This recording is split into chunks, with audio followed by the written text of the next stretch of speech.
উত্তরের জেলাগুলোতে ঘন কুয়াশা আর সূর্যের লুকোচুরি খেলায় বেড়েছে শীতের তীব্রতা। আজ দেশের সর্বনিম্ন তাপমাত্রা মৌলভীবাজারে শ্রীমঙ্গলে 10.4 ডিগ্রি সেলসিয়াস। সন্ধ্যা থেকে সকাল পর্যন্ত কুয়াশা থাকছে। বেলা বাড়ার সাথে সাথে কুয়াশা কেটে দেখা মিলেছে ঝলমলে রোদ, তবে মিললেও নেই উত্তাপ।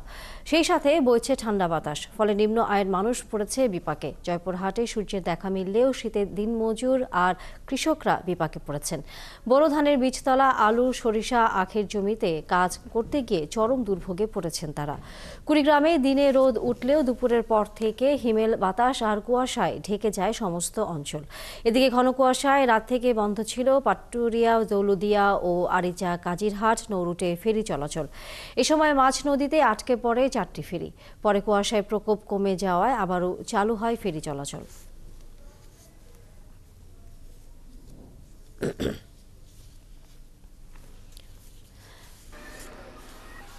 দর্শক, মৌলভীবাজারের শীতের খবর জানাতে যুক্ত হচ্ছেন সহকর্মী আহমেদ ফারুক মিল্লাদ। মিল্লাদ, সকাল থেকে কুয়াশা কেমন দেখছেন? এবং একই সাথে শীতের কারণে আমরা জানি যে সাধারণ মানুষ এবং একই সাথে যারা বৃদ্ধ এবং শিশুরা, তাদের নানা ধরনের ঠান্ডাজনিত অসুখের খবরও থাকে। সেই বিষয়ে হাসপাতালগুলো থেকে কি ধরনের খবর আপনি পাচ্ছেন?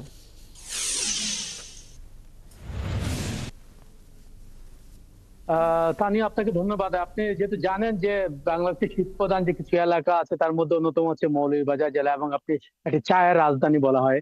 পরে প্রায় লক্ষাধিক চা শ্রমিক এবং প্রায় 7 থেকে 8 লাখ চা জনগোষ্ঠী মৌলভীবাজার জেলায় বসবাস করেন, এবং পাশাপাশি পাহাড়ি এলাকা আছে। ফলে শীতের যে প্রকটের যে বিষয়টি, সেটি তো শীত আসলে শুরু হয়ে যায়। এবং আজকে আপাতত আপনার পিছনটা একটু যদি দেখাই, হয়তো দেখতে পাচ্ছেন যে ঝলমলে রৌদ্রোজ্জ্বল আবহাওয়া। সকাল 8টা পর্যন্ত কুয়াশা ছিল, তারপরে কুয়াশা কেটে গেছে এবং আপনার রোদের দেখা পাওয়া গেছে। ফলে বিশেষ করে চা শ্রমিকরা আমার পিছনে কাজ করছে, হয়তো দূরে কিছুটা দেখতে পাচ্ছেন। তারা যে রোদের ছোঁয়া পাওয়ায় উষ্ণতার মধ্যে তারা কাজ করছে। এবং এখন যে ডিসেম্বর মাস, ফলে চা পাতা এখন আহরণের চুলা হয় না, এখন প্লাগিং করা হবে। পাশাপাশি আপনি যেটি বলছিলেন যে আমি কথা বলেছিলাম এখানকার যে সিভিল সার্জন মৌলভীবাজার, তিনি আমাকে জেনেছেন এখনো খুব একটা হাসপাতালে ভিড় বাড়েনি, কারণ যেহেতু শীত পড়েছে এই কয়েকদিন ধরে। এবং আজকে তাপমাত্রা 10.4 ডিগ্রি সেলসিয়াস রেকর্ড করা হয়েছে। গতকালকে ছিল 11.3 ডিগ্রি সেলসিয়াস, এবং আগের দিন ছিল 13.8 ডিগ্রি সেলসিয়াস। ফলে আবহাওয়া কর্মকর্তা যেটা জানিয়েছেন যে আবহাওয়া মূলত 18 থেকে 19 ডিগ্রির ভিতরে উঠানামা করছে। মানে সকাল 10টায় যদি আবহাওয়া 10 ডিগ্রি সেলসিয়াস থাকলে, আবার সেটা বিকেল পর্যন্ত থাকছে 18 থেকে 19 ডিগ্রি। ফলে এই 8-9 ডিগ্রি সেলসিয়াস তাপমাত্রা থাকার কারণে শীত অনুভূত হচ্ছে বেশি। এবং হাসপাতালে এখনো আউটডোর ইনডোরে স্বাভাবিক নিয়মের মতোই, বিশেষ করে যারা বৃদ্ধ এবং বয়স্করা এবং শিশুরা, তারা আউটডোরে চিকিৎসা নিচ্ছেন ইনডোরে। তবে কিছুটা সর্দি, জ্বর এবং ঠান্ডাজনিত যে রোগগুলো আছে সেগুলো নিয়ে ভর্তি হচ্ছে। তবে এখনো পরিমাণ খুব একটা বেশি নয়, সেটা হচ্ছে আশার খবর। পাশাপাশি আপনাকে জানিয়ে কি, এখানে শীত বস্ত্র বিতরণ নিয়ে সবসময় একটা একটা টানাপোড়েন থেকে যায়। আপনি জানেন যে চা শ্রমিক অধ্যুষিত পাহাড়ি এলাকা আছে, এখানে হাওরও আছে। ফলে এখানে শীতবস্ত্র যে পরিমাণটি কম থাকে।